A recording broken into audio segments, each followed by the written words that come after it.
The waters melt and flow to the river. Through prairie grass, marshy bog, and oak wood, the waters run ever toward the river. Alive with the voices of the land, life returns each spring to the grove.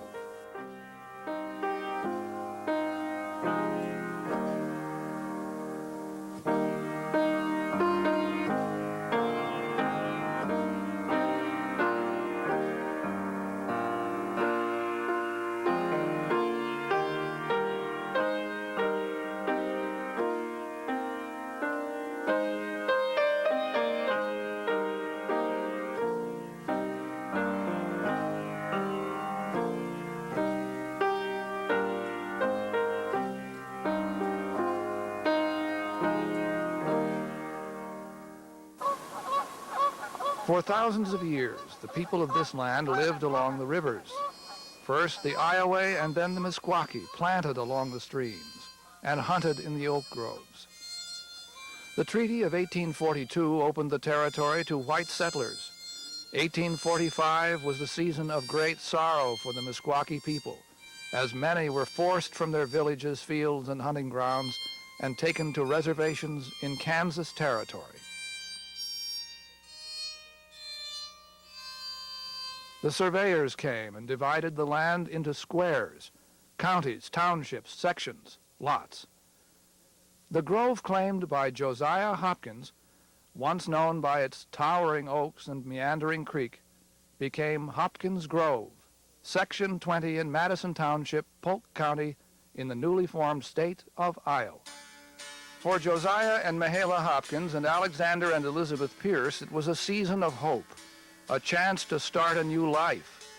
The families came together by wagon train from Taney County, Missouri. They were not passing through, as were so many others. Theirs was the vision of the yeoman farmer. They were seeking to put down roots. They would raise their families, farm the land, and build a community. Benjamin Wiley wrote of the pioneers in 1916, "There was in 4 or 5 years a heavy settlement along the Big Creek and Des Moines River timber of the very best class of people, but wholly unorganized. All were Christians, as that term goes. Nearly all were members of or had belonged to some church where they last lived. Throughout the country, evangelical camp meetings were including the working class in a religious revival. The Hopkins timber became a popular site for camp meetings. One night, a circuit rider named John DeMoss preached a very powerful sermon. In a letter written in 1881, Reverend James Adams describes his part. I arose and instead of preaching, sung my missionary song. I just felt like singing. The song was new to all on the ground, and it seemed to find every preacher's heart, and the members caught the sacred flame, and there was a general glory, hallelujah, all over the encampment." In 1851, at one of these camp meetings, the pioneers decided to build a church. The settlers had been members of so many different churches, and so there was a question of which denomination this church would be. It was decided that the church would be United Brethren. The ministers of other churches took out new license in the Brethren Conference, and Josiah and Mahala Hopkins donated a piece of land. The settlers cut logs, made clapboards, and in a few days, the Hopkins Grove United Brethren Church was ready for worship. The building also served as a school and was used by those who chose to remain Methodist until they could build their own church. A small section of land near the church was set aside for a community cemetery. By 1856, Josiah had established the 20-Mile House, which served as a stagecoach stop and a post office on the first road to venture north from Des Moines to Boone. The thriving villages of Polk City and Madrid were within 5 miles of Hopkins Grove, providing centers of trade. That year, Madison Township had 134 farmers who sold hogs, cattle, 9,000 pounds of butter, and almost 1,400 pounds of wool. They planted spring wheat, winter wheat, oats, potatoes, and corn. In the beginning, the fields were cleared from the woodlands. The settlers had no experience with prairie. They couldn't believe that land that didn't grow trees could support crops. Even after they realized the richness of the prairie soil, the sod was tough for their wooden plows to open. With the mass production of John Deere's steel plow, the prairie began to disappear. At that time, everything was abundant: deep black soil, big trees for timber, and water power from Big Creek to mill the grain and saw the lumber. Prairie chickens' eggs were gathered by the apronful. Elk, bear, and wolf still roamed the woods. Flocks of ducks and geese darkened the sky. But a great storm was brewing. It covered the whole country with violence. The issues of states' rights and slavery could not be resolved. In 1860, Abraham Lincoln became president, and the great Union was torn apart. It would be a terrible time for the families of Hopkins Grove. Josiah Hopkins was a staunch abolitionist and was known to shelter escaping slaves at the 20-Mile House. By August of 1861, he and almost every other able-bodied man in the community marched off to war. Many would never return. Caswell Murray was one of the first to die. He left a wife and 6 children. He was 35 years old. Enoch Bigler was 20 and left his bride of 2 days. In a letter home, he speaks freely of his faith. "I thank God I have a praying father and mother. I believe in prayer. If a man ever needed prayers, it is in the army, for he is surrounded with temptations. Pray for your sons in the army. We don't hear preaching very often. Write and tell me how you all are getting along in religious matters, how the church is prospering, and whom you have for your preacher this year." Enoch died July 22nd, 1863. George Washington Grigsby had been married 15 months, leaving a wife and baby daughter. He wrote, "My dear Mary, the cannon is belching forth its deadly discharge.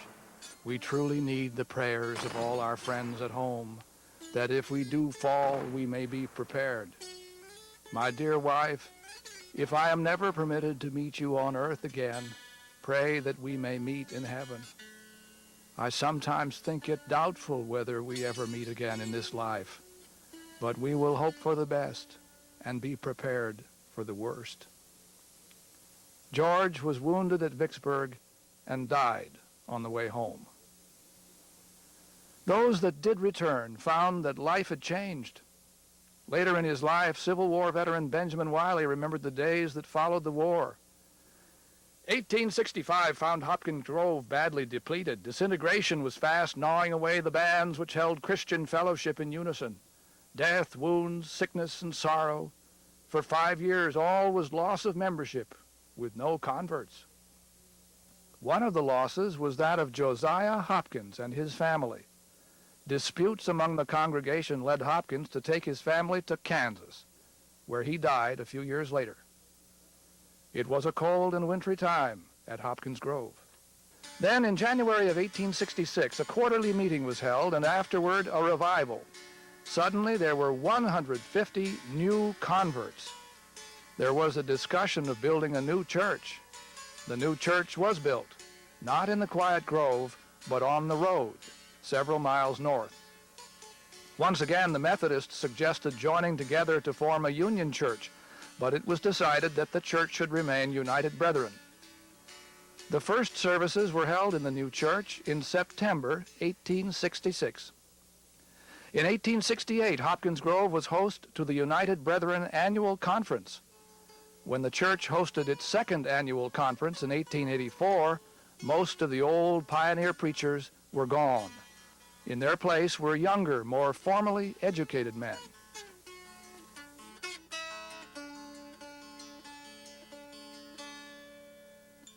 It was a prosperous time for most of the farmers of Hopkins Grove. In 1902, Biddy Eslick Snyder, a participant in the first camp meeting, died. She named in her will $500 toward building a new church. For 2 years, planning the new building was foremost in the thoughts of the community. On September 4th, 1904, the members of Hopkins Grove gathered proudly on the steps of their new church. The wealth of the land and the vision of the people came together that day and the new century promised all that was good. The world was changing. Railroad and telegraph, and soon telephone, automobiles, and electricity would bring new ways of living and working to Hopkins Grove. The church in the center of the community would change too. More efficient stoves and affordable sewing machines began to free the women from some of the time-consuming duties in the home. In 1900, the Hopkins Grove Ladies' Aid Society was formed. The women became an important factor in the financial and spiritual success of the church. In 1914, the decision to add a basement to the church was made. There was always a little break, a lull between the Sunday school and the preaching service. And Charlie Helms stood up and asked to have the floor for a little while. He had something he wanted to say. And he thought it was getting about time that they should put a basement under the church. So there would be some place for the young people to hold their get-togethers, and for the ladies to do whatever they wanted to do. Well, I think that the basement of the Hopkins Grove Church became a focal social center for this community. Not everyone believed that the church was the place for these social functions. Grandma Wiley was very opposed to this, very opposed. And I don't think she ever went, that I know, into that basement. While the social function of the church took on a larger role, the evangelistic nature of the services remained. The sermons were full of the fires of hell. Charlie Lemming's one of the fellows that was saved here in this area and become an evangelistic preacher. I can remember when he come back and preached at the church. And the reason it sticks out in my mind so much from Charlie preaching here was one night we was here and he was preaching hell and damnation to everybody, and all at once he jumped up on the banister and started to talk. And to me, as a young fellow, less than 10 years old, that was quite an experience, because nobody ever stood on that banister in the church. The spirit of the church remained strong, even though the financial base was eroding with the farm crisis of the 1920s. Oh, I think a lot of people lost their farms in the 20s. I remember hearing my folks worry about that. I know we used to burn corn the corn wasn't worth anything, so we had to burn corn to keep in our stove to keep warm. It was a cheaper fuel than, as cheap as you could get then. As the crisis deepened into the Great Depression, the people of Hopkins Grove struggled to provide for their families. Us young folks didn't really know that there was a depression going on. But I think it was very hard on the older people that they had things and then all at once they had nothing. They had to make do with what they had. And this, I think anybody that went through the Depression, they left a mark on them that they never did get over. The pattern of cooperation that had developed among the area farmers served to unite the people. Well, of course, the requirements of survival at that time thrust people together. You couldn't accomplish the harvest season, whether it be small grain, filling silo, picking corn. All those things demanded cooperative action. There wasn't enough manpower on any one farm to get the jobs together that required crew activities.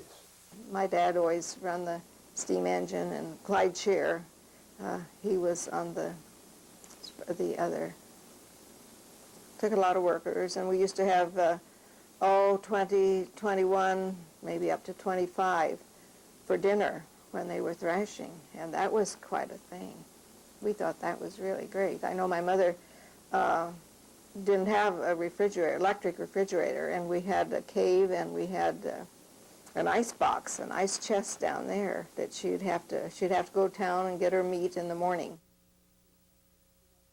The people of Hopkins Grove came together even closer as the hard times of the 30s led into World War II.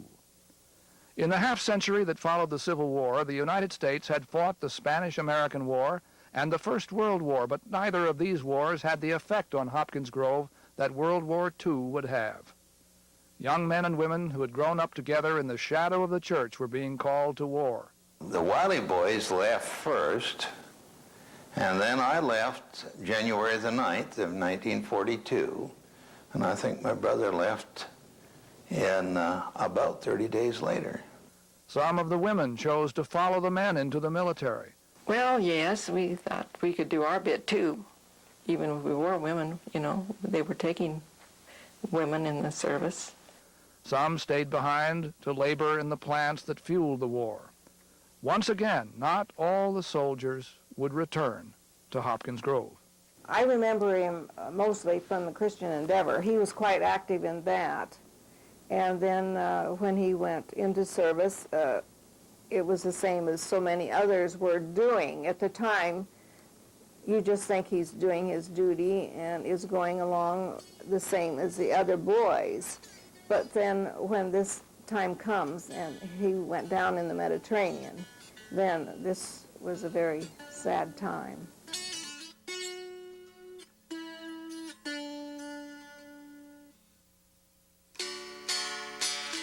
The end of the war brought renewed hope to Hopkins Grove. By 1950, the old-fashioned tent meetings once again renewed the evangelical spirit of the church. So we had meetings 3 or 4 weeks there at a time, every night. It was every night. You know, that tent would be packed full. It'd be full of people. We had a huge choir, big choir. You know, I sing in the choir then. After those meetings were over, then they had the baptismal down at the river. Well, we all went down to the river, and the girls wore their dresses to go in. And Connie didn't want Corrine to go in because she's afraid she'd drown, so Connie wouldn't go. Corrine went. And she was so happy after that. She really was very happy. A new vision was sweeping the country. The great factories that fueled the war were turned to domestic production.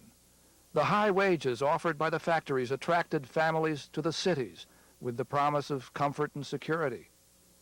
With larger farms and fewer farmers on the land, the rural schools began to close. Well, there just wasn't enough children in the community, I think. And they just consolidated and went to Madrid. All of these factors began to affect church attendance. Oh yes, I remember a time when the membership, maybe not the membership as much as the attendance, because of the fact that the school children were being bused to Madrid, and it changed the whole situation. In 1968, attendance was at an all-time low in both the Evangelical United Brethren and the Methodist churches. In an effort to save both organizations, national church leaders made the decision to merge the two bodies, and the United Methodist Church was born.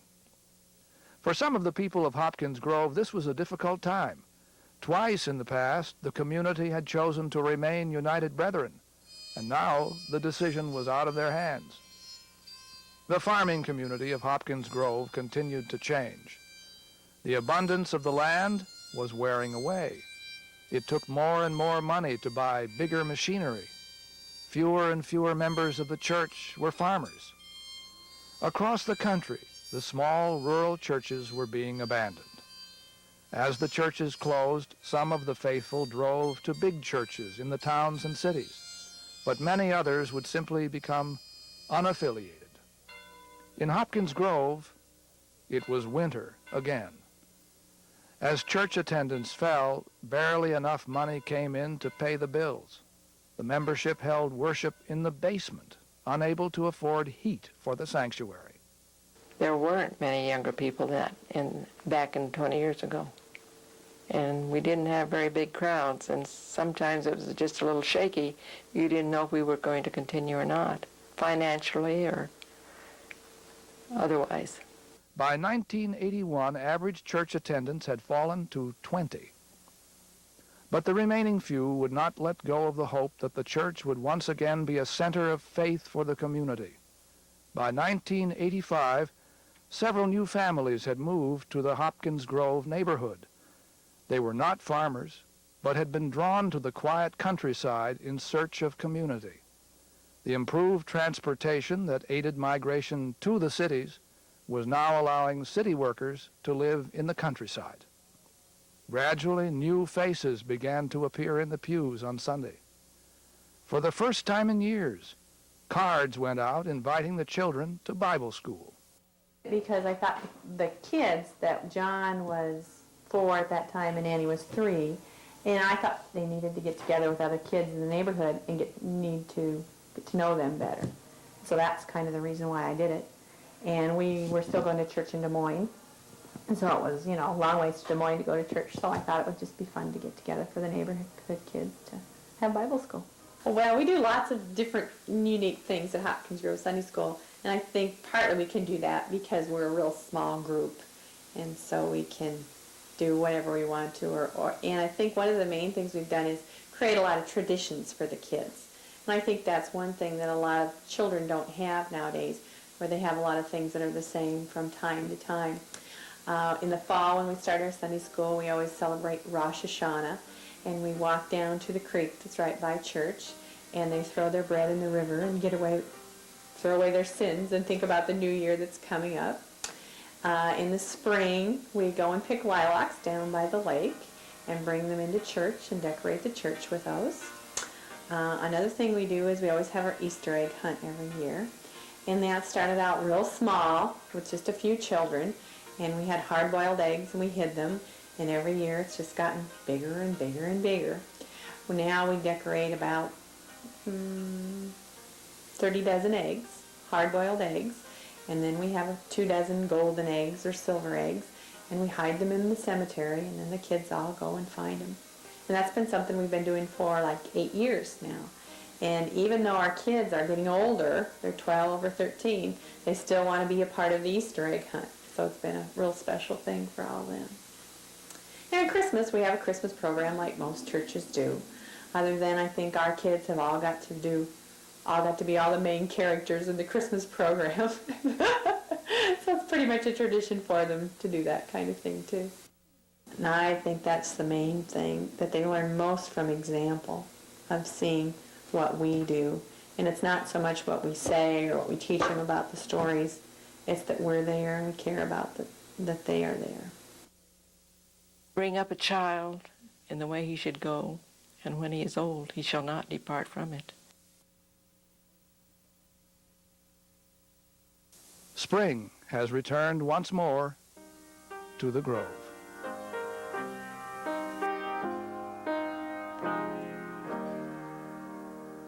Be thou my vision, O Lord of my heart, not be all else to me, save that thou art.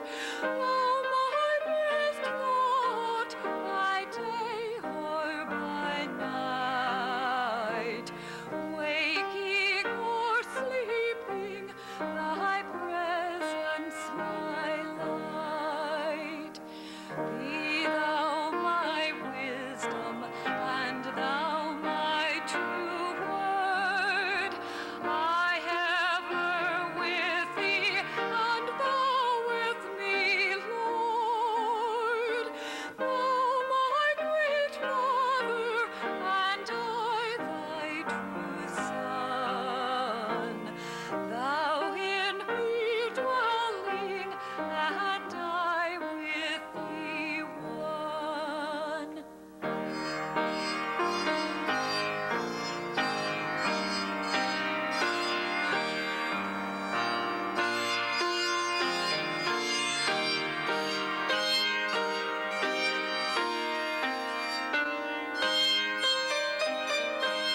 And I can remember when my folks got a brand new Edison phonograph. And these records were about 1/4 of an inch thick. And, they had all kinds of things, that records, different stories and things. There was a lot of storytellers and things on them. And everybody had a telephone. And they would make a line ring so that everybody would pick up the phone. And I remember my folks used to leave the receiver down and play the phonograph, and everybody could listen to the phonograph on the party line. And that was one of our earliest entertainments.